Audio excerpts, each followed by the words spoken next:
मौर्य वंश के बाद भारत में 150 ईस्वी पूर्व सुंग वंश की, उसके बाद 75 ईस्वी पूर्व कण्व वंश की और 30 ईस्वी पूर्व सातवाहन वंश की स्थापना हुई। ये सभी भारतीय वंश थे। जो सातवाहन थे उनका क्षेत्र महाराष्ट्र और आंध्र प्रदेश था। क्योंकि इस समय तक भारत के जो उत्तरी क्षेत्र था उस पर विदेशियों का आक्रमण हो चुका था और वहां पर वे शासन करते थे, इसलिए भारतीय वंश दक्षिण भारत तक ही सीमित रह गए थे। अब आगे सातवाहन वंश भी कई टुकड़ों में बट जाता है। 248 ईस्वी में आभीर वंश के शासक ईश्वर सेन ने महाराष्ट्र में नासिक पर आक्रमण कर दिया और सातवाहनों से नासिक छीन लिया। इसी समय इन्होंने एक संवत चलाया जिसे कलचुरी चेदी संवत कहते हैं। इन्होंने नासिक पर 4वीं सदी तक शासन किया। इसी समय जो सातवाहनों का कृष्णा गुंटूर वाला क्षेत्र था उस पर इक्ष्वाकुओं ने आक्रमण कर दिया। पुराणों में इन्हें श्री पर्वतीय और आंध्र भृत्य कहा जाता है इक्ष्वाकुओं को। ये सातवाहनों के सामंत थे और इस वंश का संस्थापक श्री शांतमूल था। इसने एक अश्वमेध यज्ञ भी किया था। श्री शांतमूल के बाद उसका पुत्र वीर पुरुष दत्त उत्तराधिकारी बनता है। इसकी विशेषता यह है कि इसने नागार्जुनी कोंडा का जो प्रसिद्ध स्तूप है वो बनवाया था। साथ ही साथ इसने अमरावती और नागार्जुनी कोंडा में कुछ लेख हैं जिनसे पता चलता है कि इसने बौद्ध संस्थाओं को दान दिया। इसके बाद इस वंश में शांतमूल द्वितीय शासक आता है जिसने 3री शताब्दी ईस्वी तक शासन किया था। उसके बाद कांची के पल्लवों ने इनके ऊपर अधिकार कर लिया था। जो इक्ष्वाकु थे वे बौद्ध मत को मानते थे। कुछ इतिहासकार कहते हैं कि जो इस वंश के पुरुष थे वो ब्राह्मण मत को मानते थे और स्त्रियां बौद्ध मत को। आभीरोई और इक्ष्वाकुओं की तरह ही महाराष्ट्र का जो क्षेत्र था सातवाहनों का, उस पर 3री सदी में चुटू सातकर्णी वंश का शासन स्थापित हुआ और कदम्बों ने इनका शासन खत्म करके खुद का शासन स्थापित कर लिया। यह आधुनिक मैसूर का क्षेत्र कहा जाता है। ऐसे ही एक वंश आया वाकाटक वंश। यह भी एक ब्राह्मण वंश था। वाकाटकों ने 200 वर्षों तक शासन किया और इसकी स्थापना विंध्य शक्ति ने की थी। इन्होंने अपनी राजधानी नंदीवर्धन को बनाया था जिसे हम नागपुर भी कहते हैं। इसमें एक प्रसिद्ध शासक हुए परवरसेन प्रथम जिसने 275 से 335 ईस्वी तक शासन किया और इसने 4 अश्वमेध यज्ञ किए। ऐसे ही दूसरा शासक आता है इसमें रुद्रसेन द्वितीय। इसने 385 से 390 ईस्वी तक शासन किया। इसकी विशेषता यह थी कि इसने सेतुबंध नामक पुस्तक की प्राकृत भाषा में रचना की थी और जो अजंता की बौद्ध गुफाएं हैं 9-10 वाकाटक काल में ही बनाई गई थी। ये ऐसे ही एक वंश आता है कलिंग का चेदी वंश जिसने उड़ीसा पर अधिकार किया था। इस वंश की स्थापना महामेधवान ने की थी, लेकिन इसका प्रसिद्ध शासक था खारवेल। खारवेल के बारे में जानकारी हमें इसी के हाथी गुफा अभिलेख से पता चलती है और इसने बहुत सारी जानकारी दी है इस अभिलेख में। इसमें पहली जानकारी तो ये दी कि जो महापद्म नंद था, नंद वंश का राजा, उसने कलिंग में एक नहर खुलवाई थी। यह नहरों की जानकारी देने वाला प्रथम अभिलेख है। दूसरी जानकारी यह जैनियों के बारे में देता है। इसमें जैन भिक्षुओं को ग्राम दान दिए जाने का उल्लेख है। ग्राम दान का पहला उल्लेख इसी अभिलेख में है जैनों को। इसने चोल, चेर, पांड्यों तीनों को पराजित कर दिया था। ये दक्षिण भारत के वंश थे और पांड्यों के यहाँ इसने गधे के द्वारा हल चलवाया था।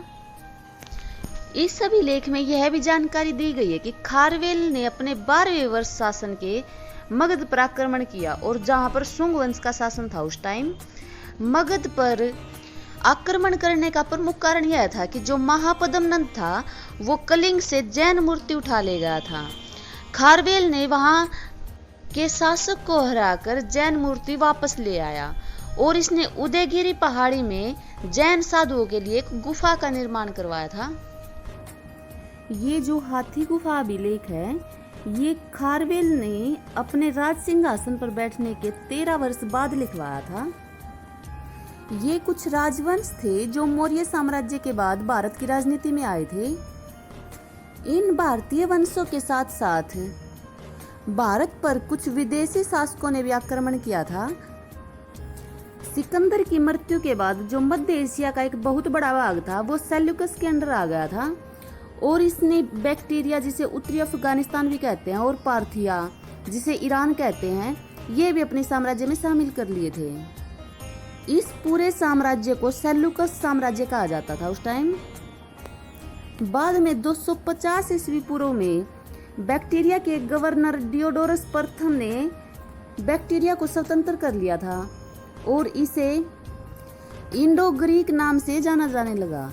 डियोडोरस प्रथम के पश्चात डियोडोरस द्वितीय शासक बना, परंतु यूथिडेमस एक महत्वाकांक्षी व्यक्ति था। इसने क्या किया, डियोडोरस द्वितीय की हत्या कर दी और गद्दी पर अधिकार कर लिया।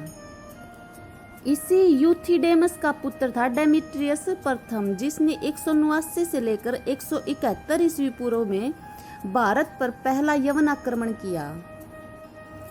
उसने अपनी राजधानी साकल को बनाया। यह साकल सियालकोट को कहते थे, जो पाकिस्तान में है अभी।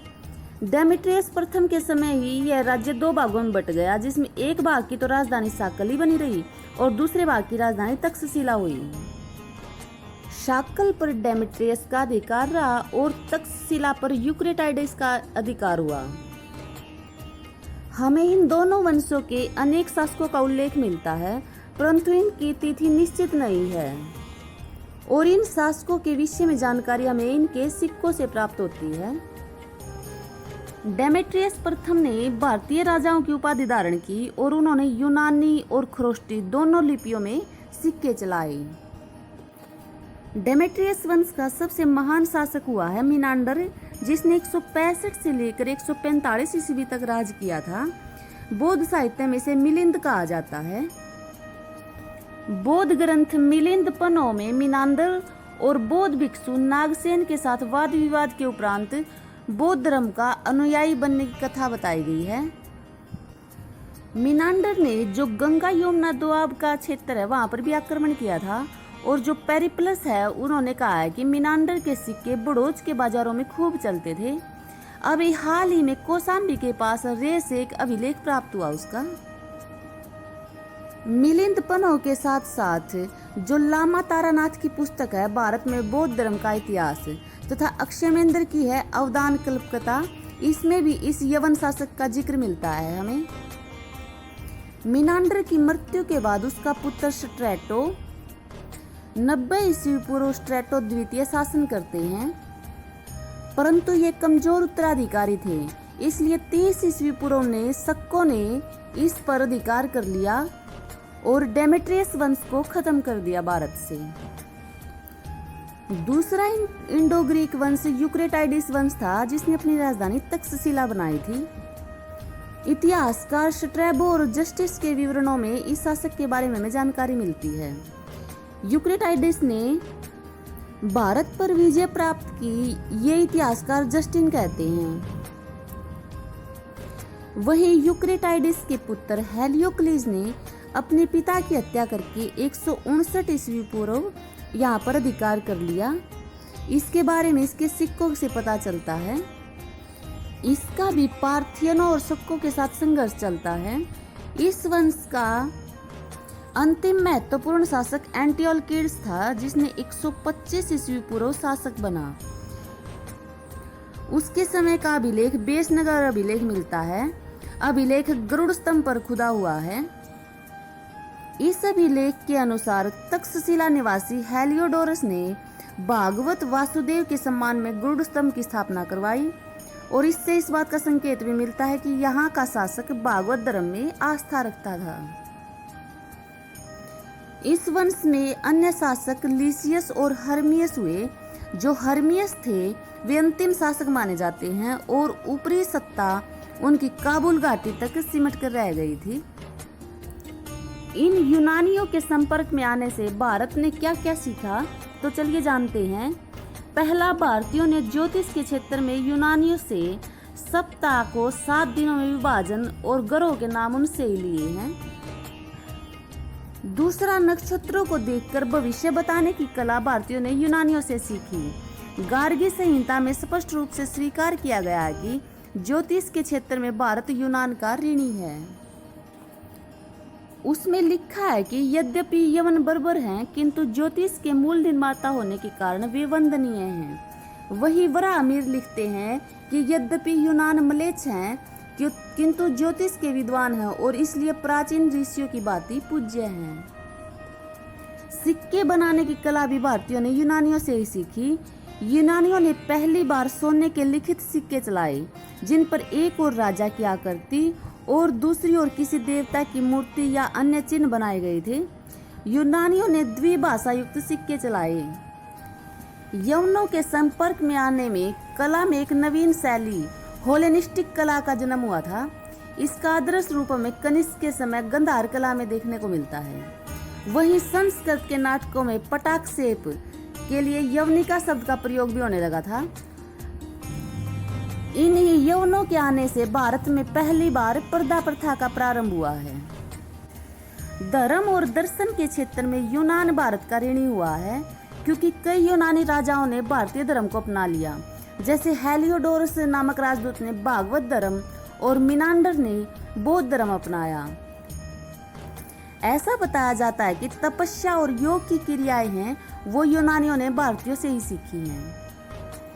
इस प्रकार हिंद और यूनान के संपर्क में आने से बहुत सी चीजों का पता चला और एक दूसरे की सभ्यता से ये प्रभावित हुए। इन इंडो ग्रीक शासकों के बाद भारत में शक, कुषाण और पार्थियाई, जिन्हें हम पहलव भी कहते हैं, इन्होंने भारत पर आक्रमण किया, जिनके बारे में हम जानेंगे अपनी अगली वीडियो में।